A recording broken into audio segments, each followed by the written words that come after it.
And we are back once again with Mr. Ryan Cropper. How you doing, bud? Doing good.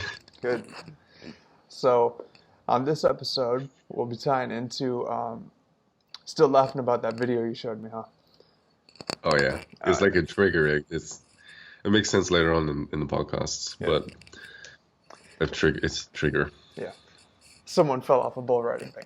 So, um, this one will be about how your environment shapes your perspective, your energy, and spirituality. And recently, both you and I have gone through a change of where we've been. I've run from the core of a city, to more to a suburban-ish area around a lot more nature. And you've recently been able to see more open spaces. So you want to give a you know your first few main thoughts on how the environment can shift the way people respond spiritually?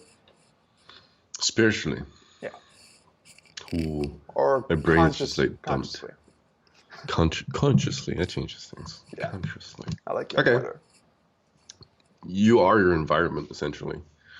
Uh, I see a lot of people like they gossip, they talk a lot, you know. And this was for one example. I saw a bunch of people watching gossip TV shows, Mhm. and then they were gossiping with each other. And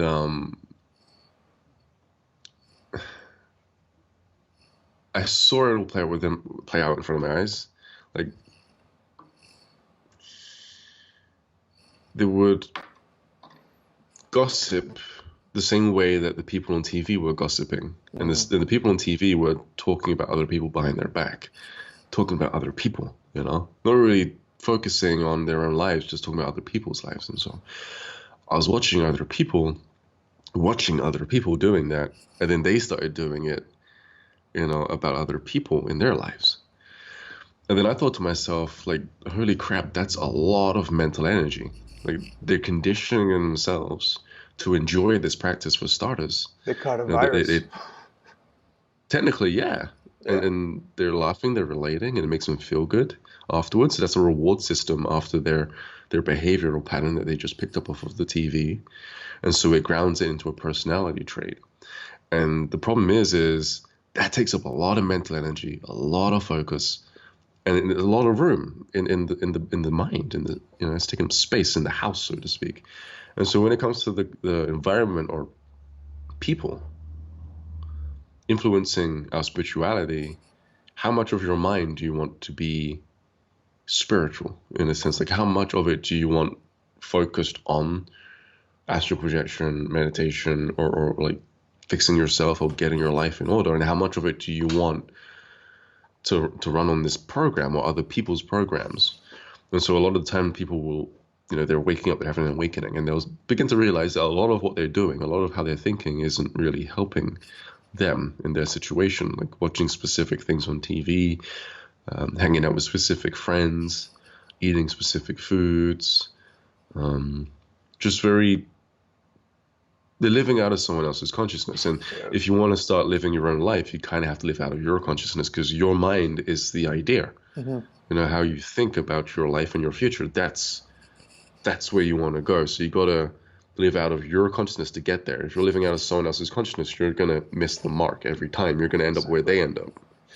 And so that's my first few thoughts on how the environment kind of plays into that. That's exactly a conversation I was having literally less than 24 hours ago with someone where it's like the jobs they've had and the life paths they've been on were all someone else's pipeline where either their parents did something and they tried to get them into that, or someone else they knew was in one industry and they just kind of plugged them into that. And it's like you have to realize your own autonomy and what your passions would be if those things were never there, if those opportunities weren't there for you. And the reason I say it's like a virus is it is. Where if if someone's watching something on TV or a different kind of music, or their friends are listening to a certain kind of music, and all of a sudden you notice they start talking differently or having different lingo. It's like, what happened there? You know, it's like you wouldn't be acting this way if you, and that's the thing, is you're the one that let it into your life.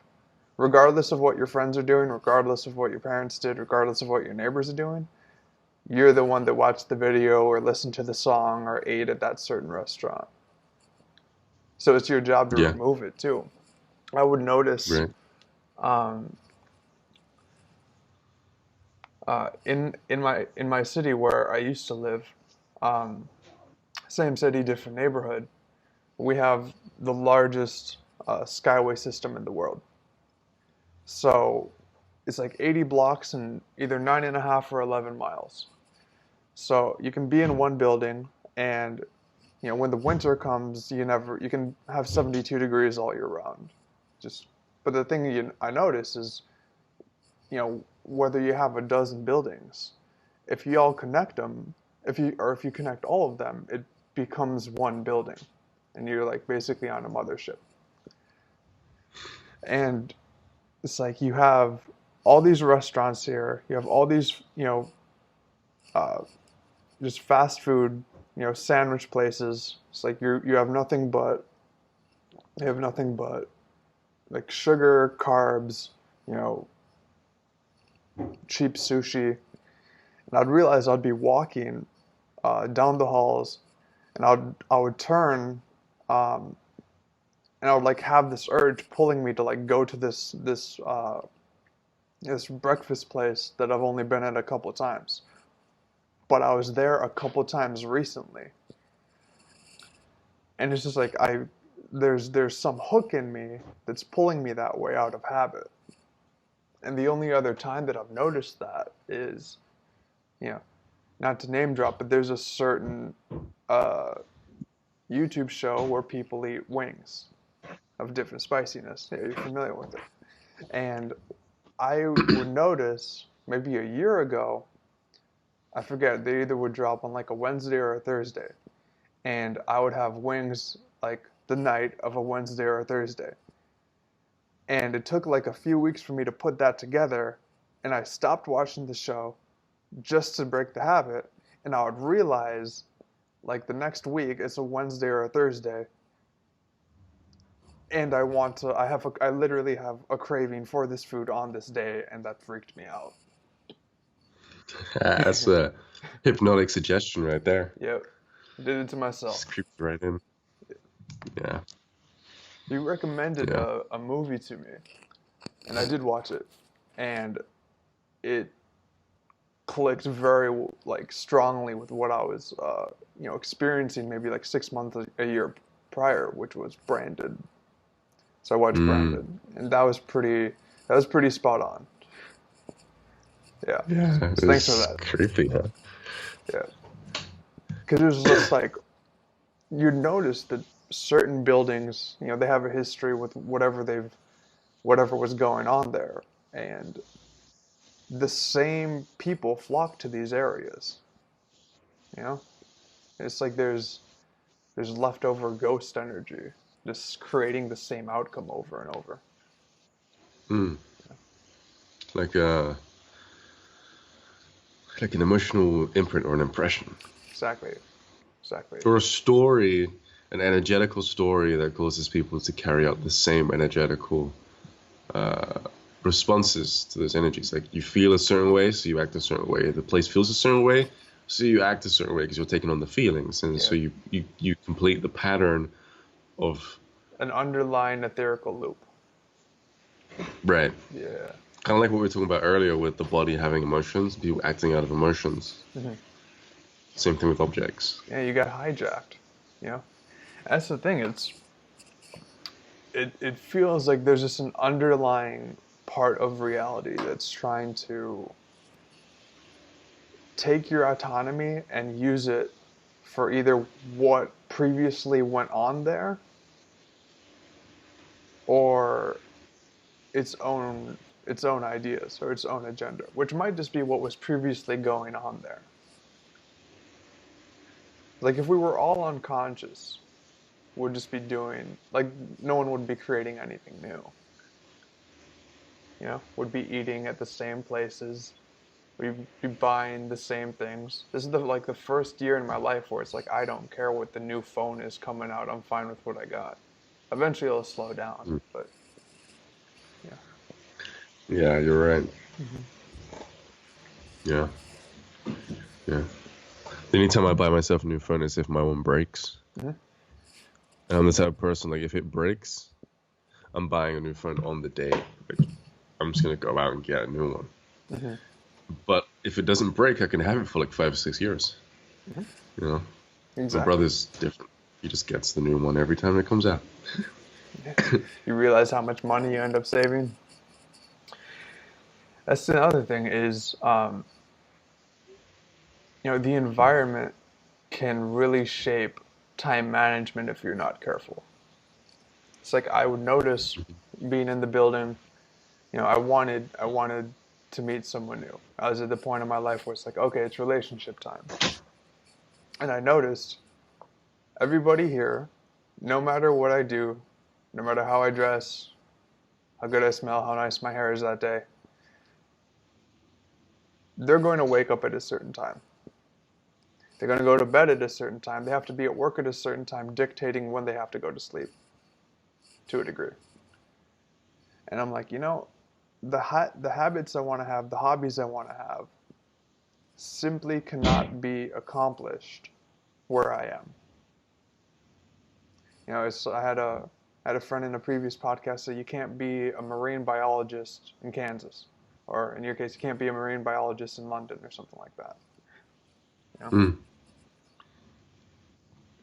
Yeah, it's true. You need to be in the environment that supports what you want to do at the end of the day.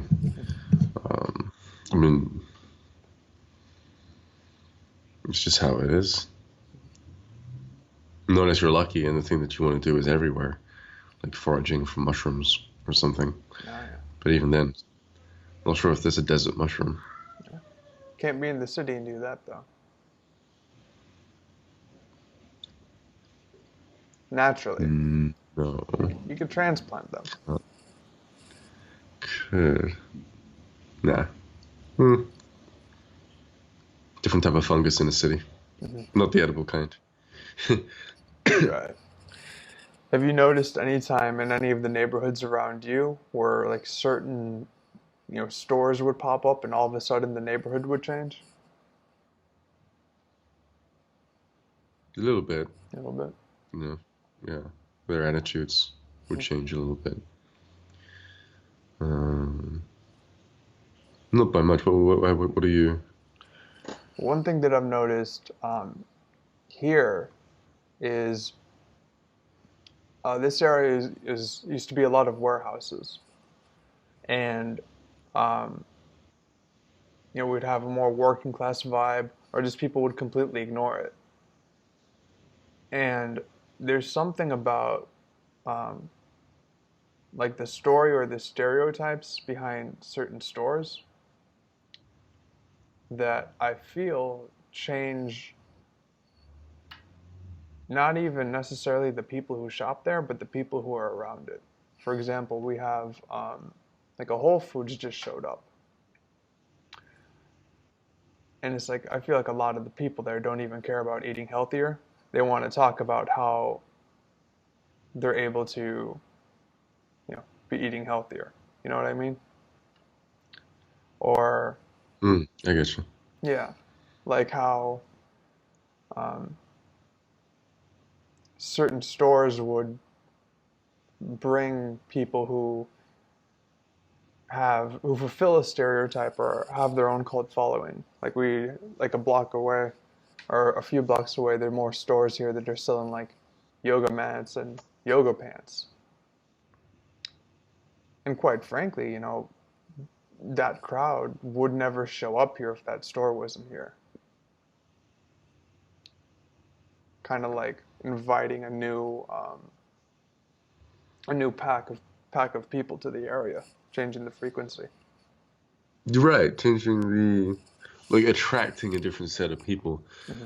Uh, you know what I was also thinking when you said the Whole Foods? Mm.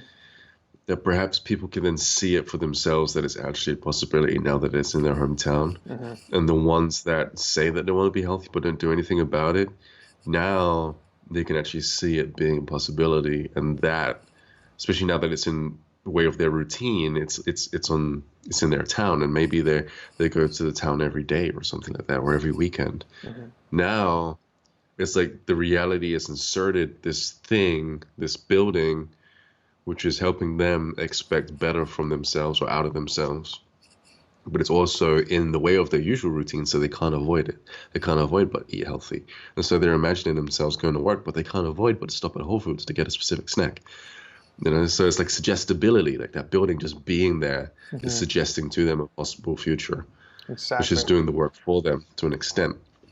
And that's the part that freaks me out. The suggestibility part of it. The marketing part of it. Because I would notice,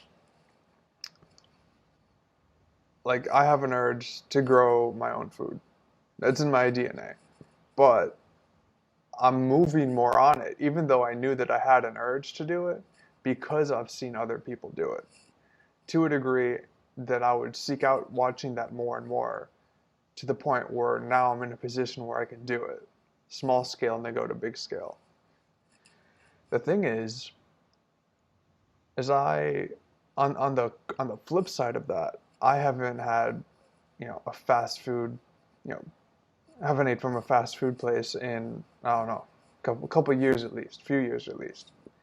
And I would walk in my neighborhood, and I would walk past like the main fast food places at least, and um, I'd see the building there, the restaurant there, and it's just like it's something I wouldn't do.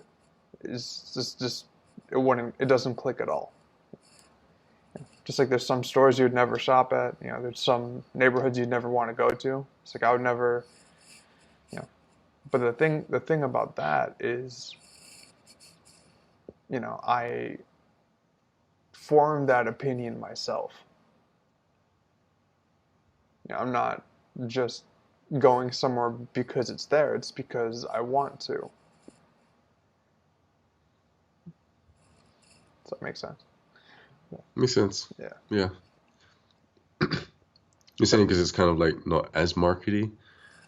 Or that I've opened my eyes to know where I should go and where I shouldn't go without someone else marketing it to me. You know? Yeah. Suggestibility. It makes me wonder how much of us are still running on old programs. Yeah. Like just then I thought about JD and whether or not I actually have the ability to walk past it if I notice it. And every time I walk past it, I notice I do walk past it every time I notice it, but there is a part of me that's What's a being JD? pulled. JD is a JD Sports in England. It's trainers, like very nice trainers. Got it. And it's like when I was a teenager, I suggest someone put it in my head that, get sneakers. People look at your shoes most of the time, and it means this for your status and stuff like that. And I'm just like, okay, so the suggestibility went in, and I started buying a lot of sneakers, and I got like nice ones too, because I'm pretty much an artist, so I like style, I like a good fashion, I like how it's made. I even like women's clothing, not just because it looks nice on them, but because of how it's actually made. Like matter of fact, yeah, I'm like 98% for how it's made. Hmm. So I'm this type of guy who's like, that's a really nice dress and actually mean it. And I'll look at how it's made and everything like that and be like, this is made really well too. Um, like a fashion designer. Hmm. And so with that mentality and the suggestibility from my friends and from TV, why I should wear the shoes, I instantly started seeing JD as a place of value. Seeing all those shoes triggered the emotions that I felt when I was suggested the potential outcome of me having these trainers in the first place. Hmm. And so all those emotions are triggered by these trainers in the store, the nice clean glass, and I walk in there and I buy myself a pair of shoes.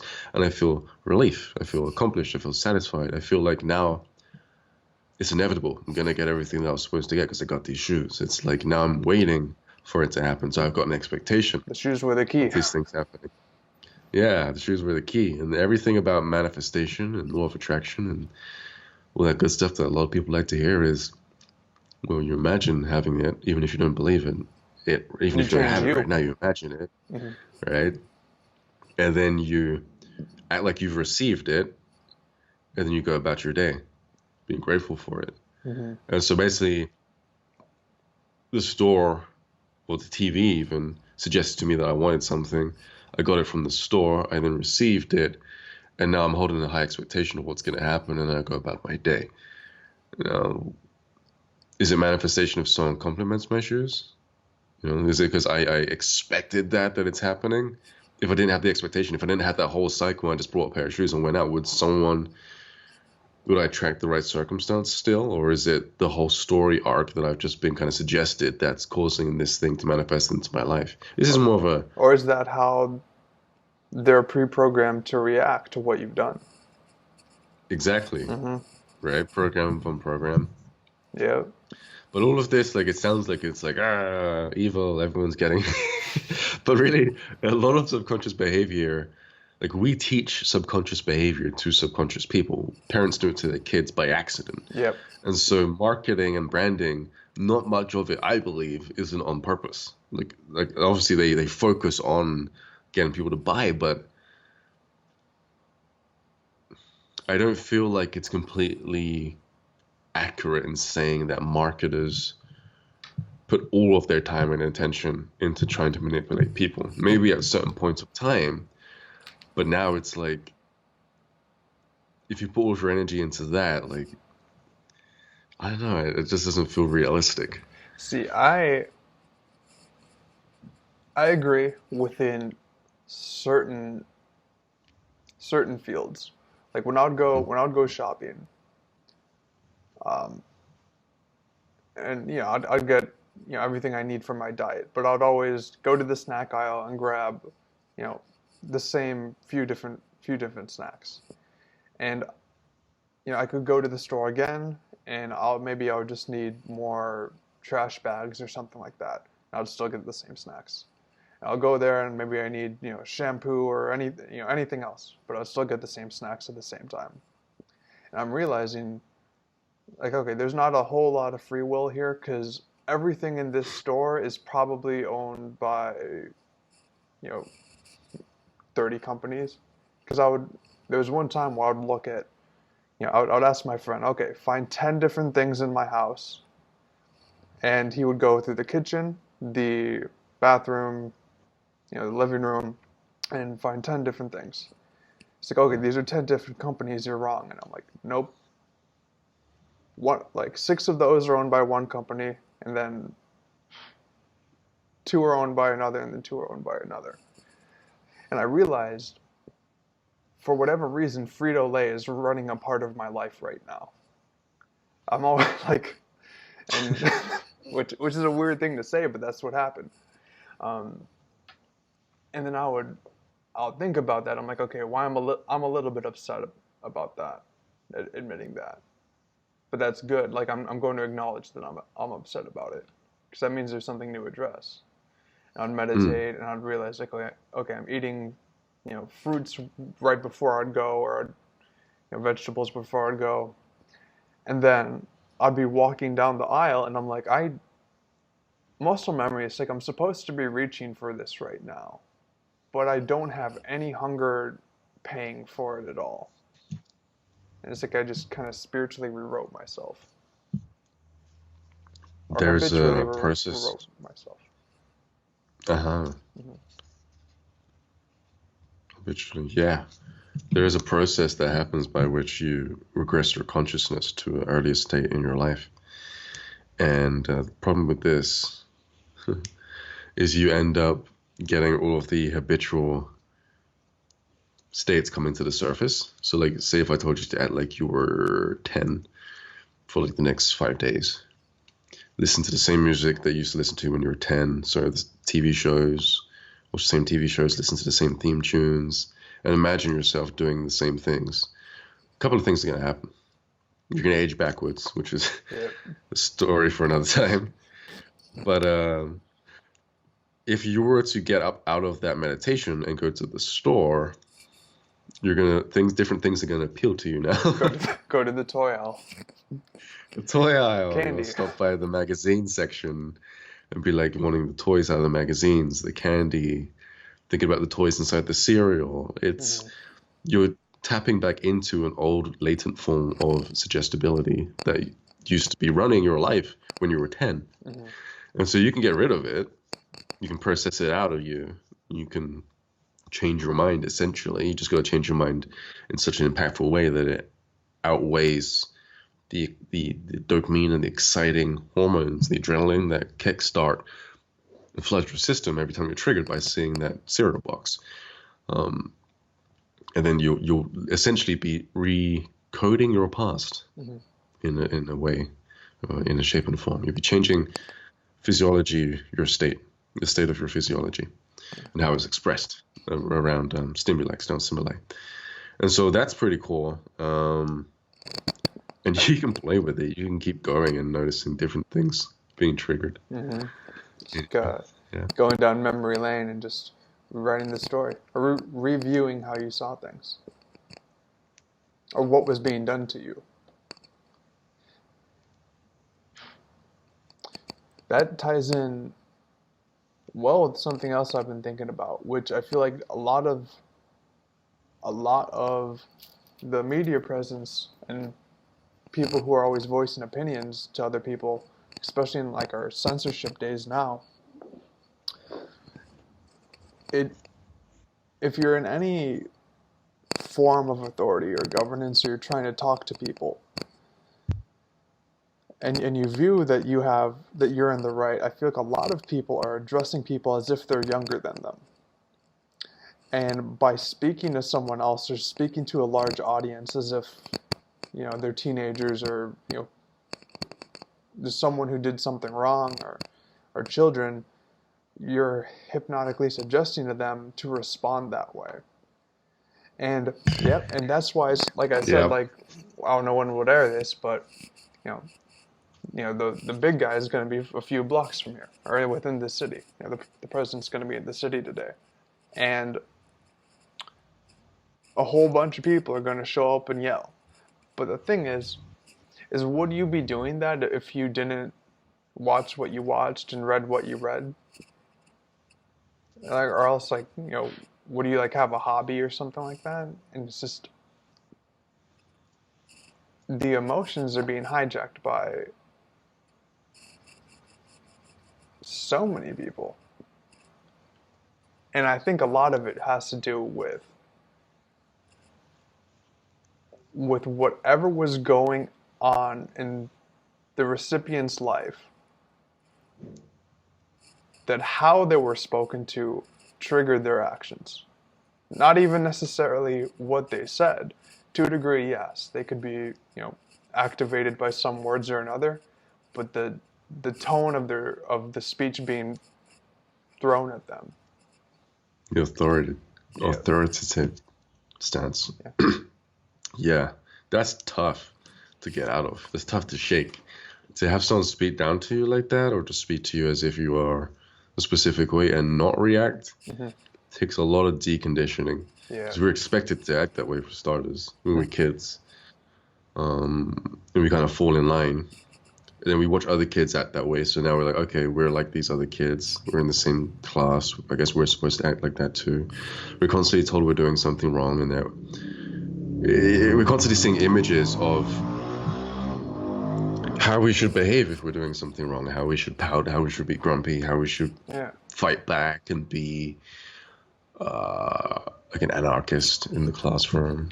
Yeah, that's why it's like when the students become 15, 16, 13, 14, 15, 16, 17, 18, the teachers have to talk to them differently, because there's a point where you, at least at some point in time, were expected to talk to adults like adults, and now we're at a point where some adults talk to people as if they need to hear what they have to say because they have to go a certain way.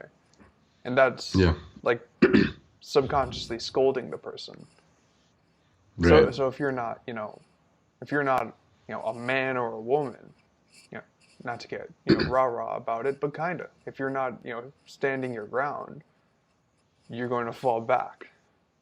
to adolescence. Yeah, Yeah. you have to just be very self-aware. What I like to do is I like to fall back in the adolescence, but I update the adolescence. Yep. I So it update the won't happen adolescence again. so it won't happen again. So I like to say to people, because a lot of people like they might think I'm immature, like how I act and stuff. But I say to people like, this is after a while getting to know me, because when you see me on YouTube and stuff, you're like, oh, he knows a lot. Like what the heck, he's figured this out already. But then you meet me in person, and there are things that I do, and they're like, wait a second, like should he be doing that? For example, I like to jump on things, right? Um, I do like just doing the cold water splash thing. You know, we'll talk about that soon. But I like to jump on things. You know, I'm very active. I was a very active kid, and everything's fine. Like you're allowed to run around and play and do cartwheels. And like you notice when you're a kid, you have a lot of freedom to be yourself and to express energy. That no one's judging the crap out of you. It's fine because it's normal to be active. We're in a physical, active body. We're not even supposed to sit down. Yeah. You know, crossing your legs. Everyone wants to get into the yoga state like that. That's really bad for the body. Crossing the legs normally is really bad for your body. And so Changes your like mind. changes your mind. And so we're told as we get older to slow down, stay still because you're embarrassing me, you know. But I never really listened to my parents and the people like that, mainly because I wasn't really around many adults as a kid, so I kept doing those things. And as I turned to a teenager, I just went to parkour, jumping off rooftops and doing Nice. backflips and front flips and stuff like that. It's like a little bit more mature version of doing what I always do, which is just be very energetic and expressive. But there's one thing that didn't stick, which is the disregard for people's properties, which is why I went to parkour. Right. I was walking on the street and I was told not to jump on the wall. And I was like, why can't I jump on the wall? I was just expressing myself. Like, what's on that? Like, this is fine. This is normal. But then I was like, wait a second. Is it fine or is it normal? I have two options here. I can act like an adult and lose a part of myself and not be expressed and then be cramped and be tight and then have that later on express itself as an old, nimble man. Or I could still be an adolescent and just make a decision not to jump on someone's wall. I could just listen. You can So coexist. from that, right, it can coexist. So from that space, I was just like, okay, I see. That's just someone else's wall. Then I realized I like backtrack. Why wasn't I listening to that in the past? You know, why didn't I respect someone else's property? It's because I had other things going on, and I wanted just to do whatever I wanted. And the other things were I was told to sit still in a chair. I didn't want to sit still.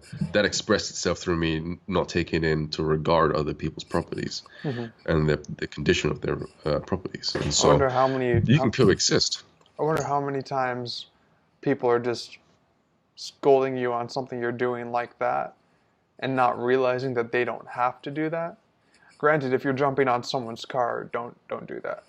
But yeah, Yeah, it's not cool. I'd be going for a walk last spring. And it was everyone else who was walking was on their lunch break or just got off work, and there'd be a row on of dandelions that were bloomed, and everyone's walking past, and just no one's smiling. And I'm just looking at all these dandelions. I'm like, well, I'm everyone who's on this sidewalk isn't having a good time, and this isn't gonna hurt anything. So just go pluck one and blow it and make a wish and whatnot and throw it away. And I would do that, every few days. And I'd get a couple looks like, oh, he's, what's he doing? I'm like, well, no one else is doing it. I'm not hurting anyone. I'm doing my own thing. I got off the track. Not even in a bad way. And then I think like a week later, I'd be walking and I'd notice other people would do that. And I'm like, I think I just hacked into the system here. Yeah. I've noticed that a lot of people in specific towns tend to act the same. This is why I used to like cities more than towns and villages, because in cities it's so dynamic. There's so many different types of people. It's hard to have one collective kind of stick there, collective constant. Whereas in a village, everyone's thinking the same. Everyone's doing the same things. Everyone's shopping and eating at the same places.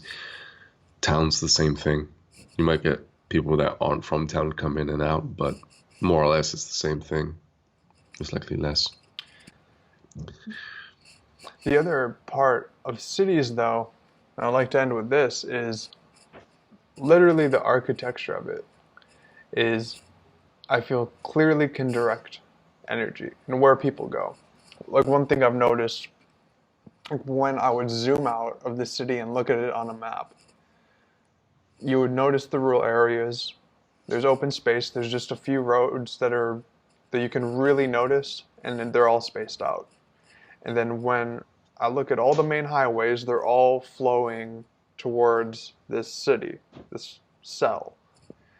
And all the neighborhoods are mainly divided by main streets, bodies of water, and highways. And I would be going towards the city in the morning, and I would just see their car lights just all going in one direction, all flowing in one direction, all going to the city. Everyone's going to work. I say we had a skyway system, but it kind of looks like a human sewer system. Everyone's showing up, feeding the buildings, and then when the workday is over, your car will just shoot out and you'll go back home. And I wonder how much, just literally building buildings changes the effect. Because fact of the matter is, you can go from the rural areas and see, okay, there's nature here. You can go to the suburbs and see, okay, there's still nature and there's family here. And then you can go on the interstates and drive into the city and go, okay, that's not natural. Man made that. And that means man, to a degree, is changing the flow of energy and where it's supposed to be directed to. And I'm wondering... It's funny you say that. Yeah, what are you wondering? I'm wondering, because the thing is it's affecting the suburbs more and more now.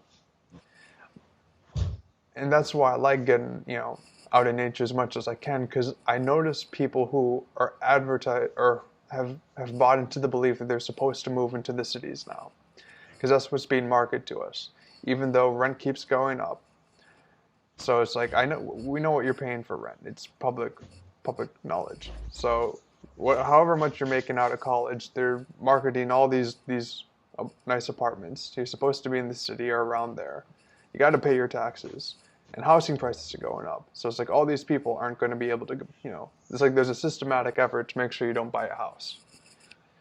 And I notice more and more that people are becoming spiritually dead in cities, and living on their lower chakras, living without acknowledging a higher self. And I feel like it's harder for me to see the city, or just cities in general, as anything but a harvest center.